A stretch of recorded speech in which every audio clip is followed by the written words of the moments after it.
भारतीय जनता पक्षाचे नागपूर लोकसभा मतदारसंघातील उमेदवार नितीन गडकरी यांनी आदर्श आचारसंहितेचे उल्लंघन केला असल्याचा आरोप काँग्रेसच्या वतीने करण्यात आला आहे। यासंबंधी काँग्रेसचे नेते अतुल लोंढे यांनी निवडणूक आयोगाला एक पत्र देखील पाठवले आहे। या पत्रात त्यांनी नितीन गडकरी यांच्यावर कारवाई करण्याची मागणी देखील केली आहे। नितीन गडकरी यांनी आपल्या प्रचारादरम्यान शाळकरी विद्यार्थ्यांचा वापर केला असल्याचा आरोप अतुल लोंढे यांनी केला आहे। या संदर्भात निवडणूक आयोगाला पाठवलेल्या पत्रात नितीन गडकरी यांनी प्रचारासाठी दिनांक 1 एप्रिल 2024 रोजी दुपारी 12 ते 1 वाजेदरम्यान वैशाली नगर भागात काढलेल्या प्रचार रॅलीत शाळकरी मुलांना सहभागी केले असल्याचा आरोप केला आहे।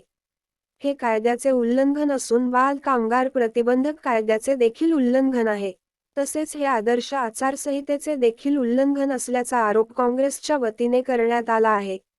या प्रकरणाची गंभीर दखल घेऊन निवडणूक आयोगाने कारवाई करावी, अशी मागणी देखील या पत्रात करण्यात आली आहे।